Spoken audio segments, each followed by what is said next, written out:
Good morning class. बेटा हम पढ़ रहे हैं गलता लोहा, शेखर जोशी जी की लिखी हुई कहानी है ये। और इसमें हमने उन्होंने जातिगत भावनाओं को बताया है। पहले के समय में कैसे जाति के अनुसार लोगों के काम डिवाइड हो जाते थे, जाति प्रथा के, जातिवाद के वजह से लोगों को प्रॉब्लम्स आती थी। तो ये सब इस कहानी में उन्होंने बताया। और हमने देखा मोहन और धनराम जो दोनों मित्र हैं, साथ में पढ़ते हैं, और त्रिलोक सिंह जो उनके टीचर हैं, वो मोहन को क्यों ज़्यादा पसंद करते हैं, मोहन के ऊपर क्यों विश्वास है उनको, ये सब हमने उसमें देखा था।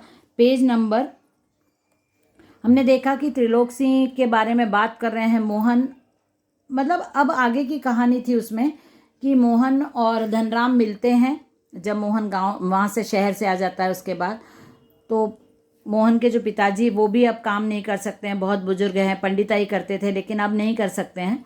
तो ये हमने देखा था कि वो मोहन बैठे बैठे सोचता है कि चलो मैं खेत के जो अनवांटेड प्लांट्स हैं उनको ही काट देता हूँ। तो वो अपना जो हंसियाँ लेता है और वो उसको लेकर जाता है। तो धनराम लोहे का काम करता है, लोहार है जाति से, तो इसलिए वो चाहता है मोहन कि वो उसका जो चाकू जैसा है जो काटने वाला दराती है उसको वो धार कर दे, पॉइंटेड शार्प कर दे।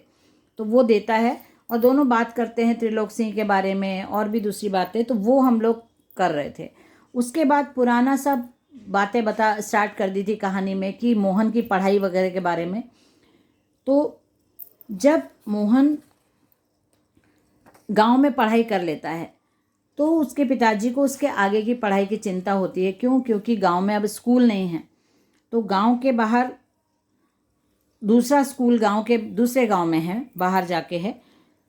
प्राइमरी स्कूल की सीमा हम स्टडी ये स्टार्ट करते हैं, रीडिंग स्टार्ट करते हैं। Page number 59। प्राइमरी स्कूल की सीमा लांघते ही मोहन ने छात्रवृत्ति प्राप्त कर, छात्रवृत्ति स्कॉलरशिप, तो मोहन को स्कॉलरशिप मिल गई है।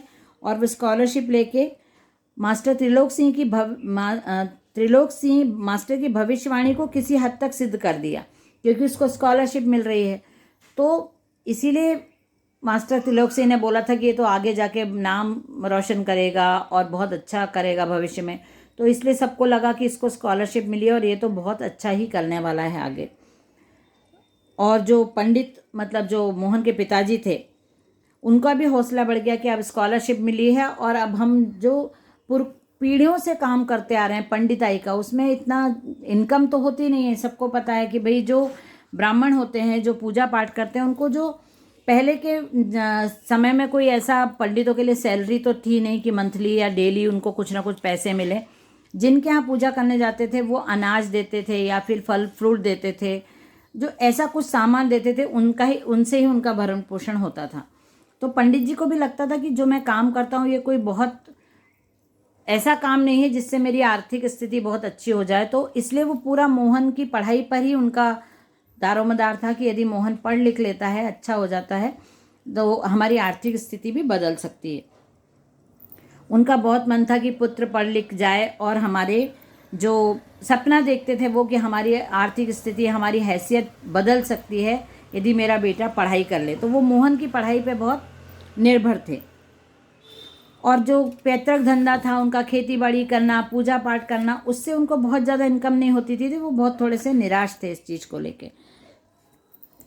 इसलिए उनको भी हौसला आ गया था कि मोहन पढ़ लिख लेगा और आगे की वो हमारी हैसियत को बदल देगा। आगे की पढ़ाई के लिए जो स्कूल था वो गांव से 4 मील दूर था। 4 मील दूर पढ़ाई करवाता था वो, स्कूल था, तो वो वहाँ जाता था। उसके पिताजी ने वहाँ उसका एडमिशन करा दिया था। लेकिन बरसात के मौसम में एक नदी पार करके वहाँ जाना पड़ता था। बीच में नदी पड़ती थी, तो बरसात के मौसम में नदी में पानी ज़्यादा आ जाता है। तो उस समय मोहन को नदी पार करके जाना पड़ता था। तो वंशीधर चिंतित तो बहुत रहते थे, जो उसके पिताजी थे मोहन के, चिंतित तो बहुत होते थे, लेकिन फिर भी हिम्मत करके अपने बच्चे को भेजते थे। वर्षा के दिनों में बहुत प्रॉब्लम आती थी कि नदी को पार करो फिर उस गांव में जाओ, तो वो बहुत डर वाला काम था। लेकिन फिर इसके लिए भी उन्होंने एक उपाय निकाला वंशीधर जी ने, कि उनके जो यजमान जिसके यहाँ वो पूजा पाठ करने जाते थे, उनको उनके यहाँ इसको रुकने का बता दिया था मोहन को कि भाई ज़्यादा पानी यदि नदी में है तो आप नदी क्रॉस मत करो, आप उन्हीं के घर उस दिन रुक जाओ। और नदी का पानी तो अप डाउन करता रहता था, क्योंकि जब बाढ़ बहुत ज़्यादा आती थी तो पानी नदी का बढ़ता था, और यदि नहीं आती थी तो नदी का जल स्तर कम हो जाता था। तो ऐसा करके उन्होंने उसकी व्यवस्था कर दी थी मोहन की, कि भाई चलो यदि नहीं आ रहा है तो आ जाओ घर, और यदि पानी आ रहा है तो आप किसी के घर पे रुक जाओ। कोई जो भी उनके थे उनके घर पे रुकने की व्यवस्था उन्होंने करवा दी थी। तो ये सब किया। उसके बाद उसकी पढ़ाई चालू होने लगी, पढ़ने लगे। संयोग की बात, एक बार छुट्टी के पहले दिन जब नदी का पानी उतार पर ही था तो मोहन कुछ घसियारों के साथ नदी पार कर रहा था। नदी का पानी कम था, और किसी एक दिन की बात यहाँ पे बताई है कि नदी का पानी कम था और नदी चल के पार कर लेते थे वो लोग, पानी कम रहता था। लेकिन अचानक से पानी बढ़ने लगा नदी में, क्योंकि वो जो डैम वगैरह बनाते हैं उनके कभी कभी बहुत ज़्यादा एक्सेस पानी हो जाता है, तो गेट खोल देते हैं। तो अचानक से देखा कि पानी का जल स्तर बढ़ रहा है, नदी में पानी बढ़ने लगा। तो जल्दी जल्दी जो घसियारे मतलब कौन, यहाँ पे घसियारे लिखा है ना, तो घसियारे कौन होते हैं? जो घास काटने का काम करते हैं, जो प्लांट्स, वो अनवांटेड प्लांट्स रहते हैं ना, जो खेती वगैरह होती है उसमें वीडिंग का काम करते हैं, वो अनवांटेड प्लांट्स को काटने का काम घसियारे मतलब घास काटने वाले लोग करते हैं। उनका यही काम रहता है, सबके खेतों में जाके उसको इस काम का उनको पैसा मिलता है। तो वो लोग गांव गांव जाके ये काम करते हैं। तो वो उन लोगों को आदत रहती ना नदी वदी पार करने की, तो वो फटाफट से नदी पार कर रहे थे। लेकिन ये मोहन को इतनी एक्सपीरियंस नहीं था, बच्चा भी था छोटा सा, तो उसको आदत नहीं थी, उसको बहुत समस्या हुई। तो ये सब सुन के वंशीधर जी बहुत डर गए कि ऐसे कभी बाढ़ का पानी बढ़ गया, बच्चा बाढ़ में फंस गया तो कैसे होगा। ये सब उनको बहुत चिंता सताती थी। लेकिन अब मोहन का भविष्य की चिंता उनको थी, तो वो ये सब करते थे। तो एक बार उनके गांव में बिरादरी मतलब उनकी कास्ट का एक व्यक्ति आया वहाँ पे, जो लखनऊ में रहता था, पढ़ा लिखा था, नौकरी करता था सरकारी दफ्तर में, और छुट्टियों में गांव आया हुआ था। तो वंशीधर से बातों बातों में उसने बोला कि वंशीधर ने बताया कि मैं बहुत चिंतित हूँ अपने बच्चे की पढ़ाई के लेके, कैसे होगा, गांव में इतनी प्रॉब्लम्स हैं, और दूसरे गांव में जाना, बारिश का बाढ़ की वजह से उसको प्रॉब्लम आती है, सब उन्होंने बताया।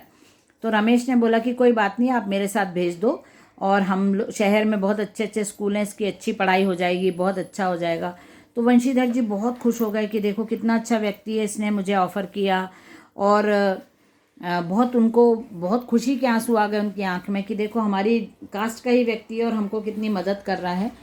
तो जब छुट्टियां ख़त्म हुई तो रमेश जब वापस लौटने लगे लखनऊ, तो बेचारे मोहन को भी जाना पड़ा, क्योंकि उसके पिताजी की बहुत इच्छा थी, और जो मोहन कभी भी अपने माता पिता से दूर नहीं रहा, उसको जाना पड़ा।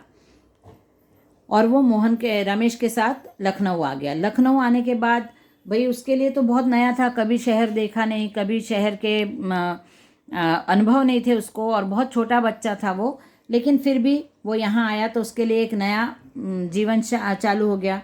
उसको स्कूल में तो नहीं डाला रमेश बाबू ने ले जाके, लेकिन उसको धीरे धीरे घर के कामों में हाथ बटाने लगा, क्योंकि वो काम वगैरह जानता था घर के, थोड़े बहुत मदद करने लगा। और सबसे बड़ी बात ये कि रमेश बाबू ने लोगों को ये नहीं बताया कि ये मेरी बिरादरी का है, मेरे समाज का है, या मैं इसको कोई अपना कज़िन नहीं बताया आसपास के, क्योंकि रमेश बाबू एक सरकारी अफसर में क्लर्क थे, सरकारी ऑफिस में क्लर्क थे। तो लोगों को उनको ये बताना अच्छा नहीं लगता था कि ये गांव का जो बच्चा है ये मेरा कोई समाज का है या बिरादरी का है या मेरा कज़िन है, ऐसा कुछ भी नहीं बताते थे वो। तो वो ऐसे काम उससे करवाते थे घर में, तो आसपास के लोगों को लगता था कि ये नौकर है इनके घर का। तो आसपास के लोग भी उसको काम बताते थे, मोहन जाके आलू ला दो, मोहन जाके थोड़ा सा कपड़े धोबी को दे आओ, ऐसे छोटे मोटे काम जो वो कर सकता था, लोग आसपास के लोग भी उससे करवाने लगे, और घर में भी वो ये सब काम में मदद करता था। सॉरी, घर की जो लेडीज़ थी उनको वो हेल्प करता था।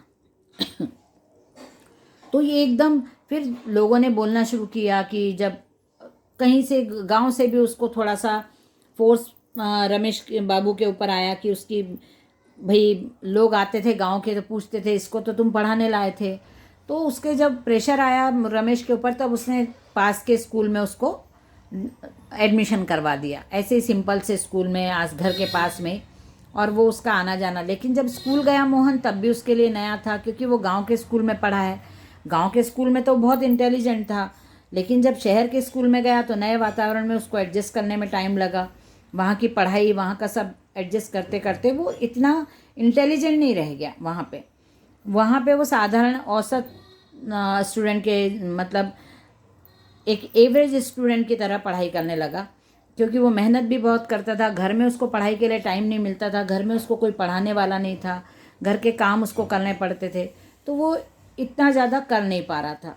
तो वो ऐसे अपना जीवन मोहन निकालने लगा, वहाँ पे करने लगा। अब नेक्स्ट वाला हम नेक्स्ट क्लास में कंटिन्यू करेंगे। ओके, चलिए बाय एवरीवन।